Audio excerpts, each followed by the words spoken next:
जी doctor Sachin ji. मगर कुछ लोग शाकाहार को सर्वश्रेष्ठ भोजन मानते हैं, पर वहीं कुछ लोग ऐसे भी हैं जो लोग मांसाहार को बहुत उपयोगी मानते हैं। हमारे बीच में काफी दर्शक मौजूद हैं, आइए इन्हीं से पूछ लेते हैं अगर इनके कुछ प्रश्न हैं इससे संबंधित।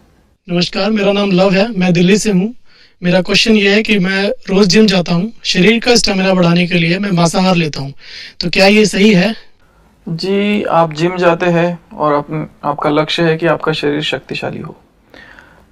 तो ये जो मान्यता है कि मांसाहार खाने से शरीर शक्तिशाली होता है, दुनिया में कहावत भी चलती है, मांस खाए मांस बढ़े, ऐसा भी कुछ लोग बोलते जी हैं। जी जी। तो इस विषय में हमको अपने शरीर के बारे में थोड़ा समझना होगा।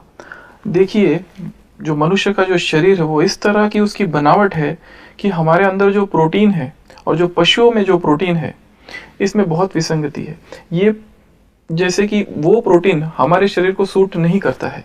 इसका एक मुख्य कारण ये है कि मनुष्य की जो इंटेस्टाइन है, जिसको अंतड़ी कहते हैं, ये लंबी अंतड़ी वाला है हमारा जी, जी, जी। मनुष्य का जो शरीर है। हाँ जी। और जो दूसरे जो एनिमल्स है, जैसे लायन है, डॉग है, इनकी जो इंटेस्टाइन है ये छोटी है। तो ये जो लंबी अंतड़ी वाला हमारा जो इंटेस्टाइन है, ये कभी भी इस तरह का जो भोजन है मांसाहार, उसके लिए उपयुक्त नहीं है। तो इससे, और अभी तो मान्यता ये है कि बहुत सारी जो बीमारियां हैं ये मांसाहार से बढ़ रही है, जैसे बीपी हो गया, शुगर हो गया। तो जितने भी मरीज हैं उनको तो हम आजकल ये कहते हैं कि भाई आप अगर ये ले रहे हैं तो धीरे धीरे उनको छोड़ो, अगर कोई तुरंत छोड़ सके तो भी उसको छोड़े। दूसरी एक बात, क्या कभी आपने कोई ऐसा व्यक्ति देखा है कि जो हमेशा मांसाहारी करता है? कभी तो वो शाकाहार करता ही होगा। हाँ जी। Sometimes he has to take, जी। But for a person to remain vegetarian, he doesn't require to be non-veg. He can remain vegetarian whole life. जी, जी, और जी। आप देखेंगे मांस में है क्या? It contains proteins. हाँ जी। उसमें कैल्शियम नहीं है, उसमें फाइबर्स नहीं है। वेजिटेरियन डाइट है, उसमें फाइबर्स होते हैं। That is very good, important for the body. हाँ उसमें कैल्शियम होता है, उसमें बहुत सारे विटामिन होते हैं। बाकी जो मांस है उसमें there is nothing but only proteins. और दूसरी एक बात, ये तो मैंने आपको कुछ मेडिकल व्यू पॉइंट बताए, पर इसके साथ में और भी बहुत सारी बातें जुड़ी हुई है। जैसे अगर धार्मिक पहलू ले लिया जाए, हाँ जी।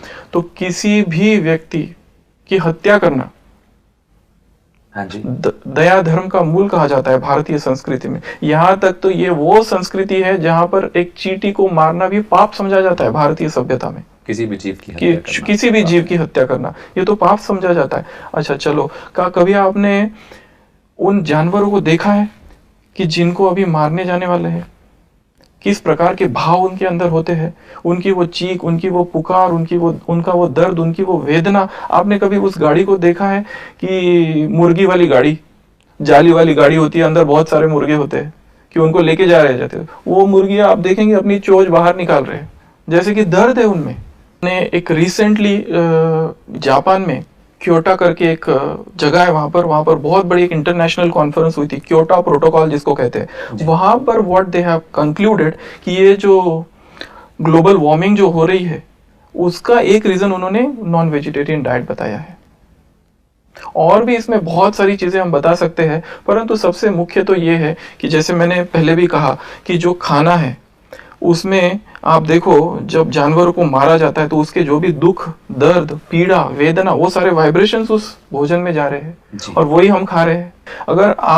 अगर देखो, आपको अगर मांस आप खा रहे हो तो साथ में ये सारे वो जानवर के वाइब्रेशंस, उसमें वायरसेस, और हमारा शरीर उसको एक्सेप्ट नहीं करता है, फिर भी हम खा रहे हैं। और आपने जो बात कही कि भाई शारीरिक शक्ति बढ़ती है, तो आज ये सारे जो तथ्य मैंने आपको बताए, इसके बाद तो बहुत सारे ऐसे जो खिलाड़ी है उन्होंने भी जैसे कि अभी वेजिटेरियन डाइट चालू कर दिया है जी।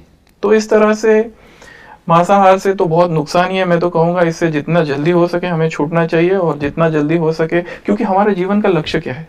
हमारे जीवन का लक्ष्य है सुख और शांति, हमारे जीवन का लक्ष्य है संपूर्ण स्वास्थ्य। तो उसके लिए हम ऐसी चीज नहीं खा सकते कि जो हमारे शरीर पर विपरीत परिणाम डाले या हमारे मन पर भी विपरीत परिणाम डाले। जी, और किसी प्राणी को दुख पहुंचाना तो हम सुख की कामना कर ही नहीं सकते। किसी को दुख देकर हम कैसे सुखी हो सकते हैं? जी, और भारत की मान्यताओं और मैथोडोलॉजी पर भी गौर करें जी। तो हनुमान जी को बड़ा शक्तिशाली बताया जी गया जी जी और उन्होंने कभी मांसाहार नहीं जी। किया। मतलब ये जो छोटी सी 2.5 इंच की जो जबान है, केवल उसकी संतुष्टि के लिए हम किसी जानवर को मार रहे हैं। और दूसरी एक बात, क्या हमारा ये पेट कब्रिस्तान है कि हम इसमें मुर्दों को डाल रहे हैं?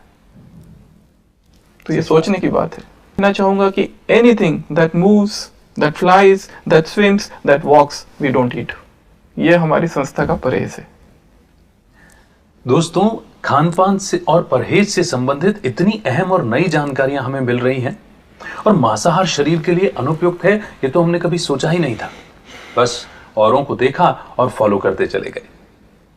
डॉक्टर सचिन, हम आपका बहुत बहुत शुक्रिया अदा करते हैं कि आप अपना बहुमूल्य समय निकाल करके आए और इतनी रिसर्चेस की बातें, इतनी महत्वपूर्ण बातें आपने हमारे साथ शेयर की। मैं अपनी और दर्शकों की ओर से आपका बहुत बहुत शुक्रिया करता हूँ। तो दोस्तों, ये 2.5 इंच की जुबान, इसके स्वाद के प्रति हम इतना गुलाम हो गए कि हमने खान पान संबंधित असल धारणाएं ही छोड़ दी।